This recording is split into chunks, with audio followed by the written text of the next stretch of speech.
ಧನುರಾಶಿ, ನಿಮ್ಮ ಬಗ್ಗೆ ಯಾರಿಗೆ ಒಳ್ಳೆಯ ಅಭಿಪ್ರಾಯ ಇರೋದಿಲ್ವೋ ಅಂಥ ವ್ಯಕ್ತಿಗಳನ್ನು ದ್ವೇಷ ಮಾಡಬೇಡಿ. ವಿಚಿತ್ರ ಅಂತ ಹೇಳಿ ಅನ್ನಿಸ್ಬಹುದು. ಅದೇ ರೀತಿಯಲ್ಲಿ ದ್ವೇಷ ಮಾಡ್ತಾ ಅವರ ನಿಷ್ಠುರವನ್ನು ಕಟ್ಟಿಕೊಂಡ್ರೆ ಅವರಿಂದ ಆಗ್ತಕ್ಕಂತಹ ಅನಾಹುತಗಳು ಹತ್ತಾರಿವೆ ಅನ್ನುವಂಥದ್ದನ್ನು ಜ್ಞಾಪಿಸಬೇಕು. ಕೆಲಸದ ಸ್ಥಳದಲ್ಲಿ ನಿಮ್ಮ ಸಣ್ಣ ಪುಟ್ಟ ಅಡ್ಡಿಗಳು ನಿಮಗೆ ತೊಂದರೆಯನ್ನು ಮಾಡಬಹುದು, ಆದರೆ ಅದು ಯಾವುದೂ ಕೂಡ ಲೆಕ್ಕಕ್ಕಿಲ್ಲ. ಮುಖ್ಯವಾಗಿ ದೊಡ್ಡ ಮಟ್ಟದಲ್ಲಾಗುವಂತಹ ಏನಾದರೂ ಸಮಸ್ಯೆಗಳಿದ್ದರೆ ಅದು ತೊಂದರೆ ಆಗಬಹುದು ಅನ್ನುವಂತಹ ಎಚ್ಚರಿಕೆ. ಸ್ಥಿರಾಸ್ತಿಯನ್ನು ನೋಂದಣಿಯನ್ನು ಮಾಡಿಸ್ತಕ್ಕಂಥವ್ರು ಮಧ್ಯಾಹ್ನದ ನಂತರದಲ್ಲಿ ಅದನ್ನು ಮಾಡಿಸಿ ಅನ್ನುವಂತಹ ಅರ್ಥ. 3ರಿಂದ 4:15 ರಾಹುಕಾಲ ಇರತಕ್ಕಂತಹ ದಿವಸವಾದ್ದರಿಂದ ಸರಿಯಾಗಿ ಅದನ್ನು ವಿವೇಚನೆಯಿಂದ ನೋಡಬೇಕಾದಂಥದ್ದಾಗತ್ತೆ. ಜೊತೆಗೆ ವಿಶೇಷವಾಗಿ ನೀವು ಮಾಡ್ತಕ್ಕಂತಹ ಯಾವ ಆಲೋಚನೆಗಳಿದೆ ಅದರ ಬಗ್ಗೆ ಗಮನ ಇರಲಿ. ಹೊಸದಾದಂತಹ ಆದಾಯದ ಮೂಲಗಳು ನಿಮಗೆ ಅಭಿವೃದ್ಧಿಯನ್ನು ಕೊಡುವಂಥದ್ದಾಗತ್ತೆ. ತುಂಬ ಅಗತ್ಯವೇ ಇರತಕ್ಕಂತಹ ವಿಚಾರಗಳನ್ನು ಸ್ನೇಹಿತರ ಜೊತೆಯಲ್ಲಿ ಚರ್ಚೆ ಮಾಡಿ ನಿರ್ಧಾರವನ್ನು ಮಾಡಬೇಕಾದಂತಹ ಅನಿವಾರ್ಯತೆ ಇರುತ್ತೆ.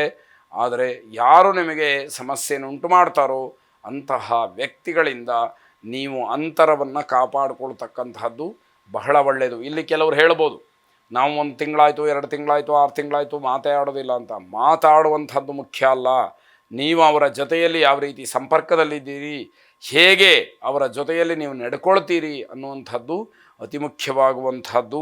ಎಲ್ಲ ವಿಚಾರಗಳಿಗೂ ಕೂಡ ನೀವು ಭಗವಂತ ಈಶ್ವರನ ಪರಿವಾರ ದೇವತೆಗಳನ್ನು ಪ್ರಾರ್ಥನೆ ಮಾಡಿ ಶುಭವಾಗಿ.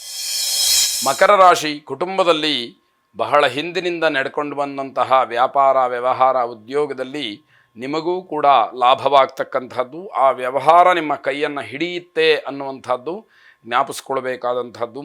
ಬೇರೆಯವರು ಏನೋ ಮಾತಾಡ್ಕೊಳ್ತಾರೆ ಅಂತ ಹೇಳಿ ನಿಮ್ಮ ಕೆಲಸಕ್ಕೆ ನೀವು ಅಡ್ಡಿಯನ್ನು ಮಾಡಿಕೊಳ್ಬೇಡಿ. ಯಾರು ಏನೇ ಬೇಕಾದ್ರೂ ಮಾತಾಡಲಿ, ನಿಮ್ಮ ಮನಸ್ಸಿಗೆ ಯಾವುದು ಹಿತವೋ ಜೊತೆಗೆ ಸಮಾಜಕ್ಕೆ ಯಾವುದು ಒಳ್ಳೆಯದೋ ಅಂತಹ ನಿರ್ಧಾರಗಳನ್ನು ನೀವು ಧಾರಾಳವಾಗಿ ಮಾಡಿ ಅನ್ನುವಂತಹ ಅರ್ಥ. ಭೂ ವ್ಯವಹಾರ ಮಾಡ್ತಕ್ಕಂಥವ್ರಿಗೆ ಸಾಯಂಕಾಲದ ಹೊತ್ತಿಗೆ ಒಂದಷ್ಟು ಶುಭ ಇರತಕ್ಕಂತಹ ದಿವಸ ಇದು. ಮನೆಯಲ್ಲಿ ಯಾವುದೇ ಕಾರಣಕ್ಕೂ ಜಗಳವನ್ನು ಮಾಡಿಕೊಳ್ಬೇಡಿ. ಇದು ಹೊರಗಡೆಗೂ ಅನ್ವಯಿಸುತ್ತಾ, ಆದರೂ ಮನೆಯಲ್ಲಿ ವಿಶೇಷವಾಗಿ ದ್ವೇಷ ಸಾಧನೆ ಬೇಡ ಅಂತ ಅರ್ಥ.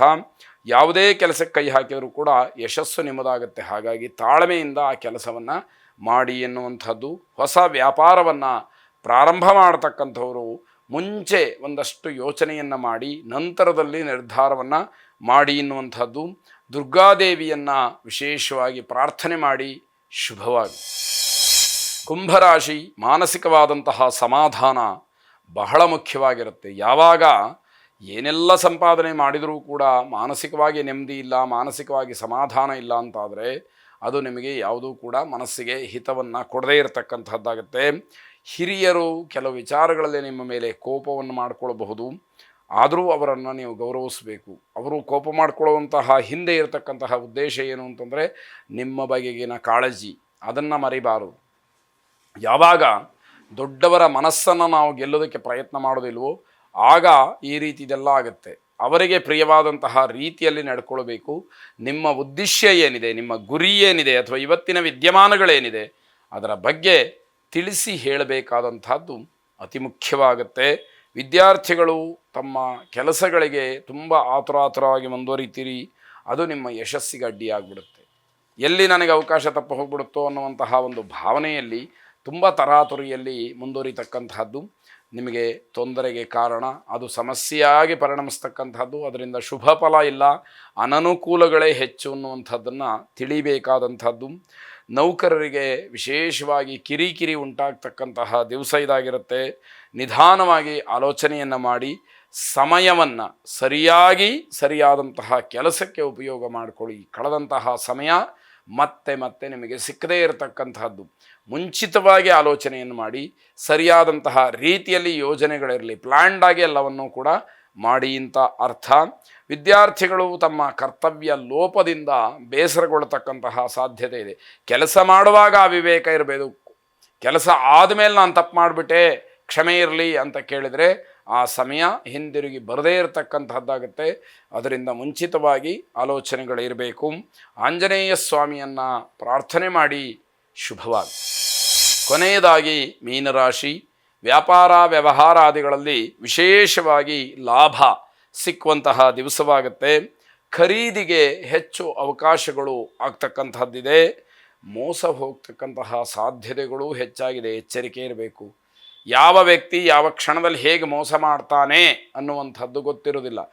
ಗ್ರಹಗತಿಗಳು ಕೆಟ್ಟಾಗ ನಮ್ಮ ಜೊತೆಯಲ್ಲೇ ಇದ್ದುಕೊಂಡು ನಮಗೆ ಮೋಸ ದಗ ವಂಚನೆಗಳನ್ನು ಮಾಡುವಂತಹ ಸಾಧ್ಯತೆಗಳು ಹೆಚ್ಚಾಗಿರುತ್ತೆ. ನಿಮ್ಮ ದೌರ್ಬಲ್ಯಗಳನ್ನು ಅಸ್ತ್ರವಾಗಿಟ್ಟುಕೊಂಡು ನಿಮಗೆ ಮೋಸ ಮಾಡೋದಕ್ಕೆ ಪ್ರಯತ್ನ ಮಾಡ್ತಾರೆ. ಯಾವುದೋ ವಿಚಾರಗಳಲ್ಲಿ ನಿಮಗೆ ಒಂದಷ್ಟು ದೌರ್ಬಲ್ಯಗಳಿರುತ್ತೆ. ಅದನ್ನೆಲ್ಲ ಸರಿಯಾಗಿ ಕಲೆ ಹಾಕಿ ಸಂಗ್ರಹಿಸಿ ಅದರ ಬಗ್ಗೆ ವಿಚಾರವನ್ನು ಮಾಡಿ ಆ ವಿಷಯವನ್ನು ಮುಖ್ಯವಾಗಿಟ್ಟುಕೊಂಡು ನಿಮಗೆ ದ್ರೋಹವನ್ನು ಮಾಡ್ತಾರೆ ಅನ್ನುವಂಥದ್ದು ಗೊತ್ತಿರಲಿ. ಸ್ತ್ರೀಯರಿಗೆ ಬಹಳ ಅನುಕೂಲಕರವಾಗಿರತಕ್ಕಂತಹ ದಿವಸ ಇದು ಅಂತ ಹೇಳಬೇಕಾದಂಥದ್ದು.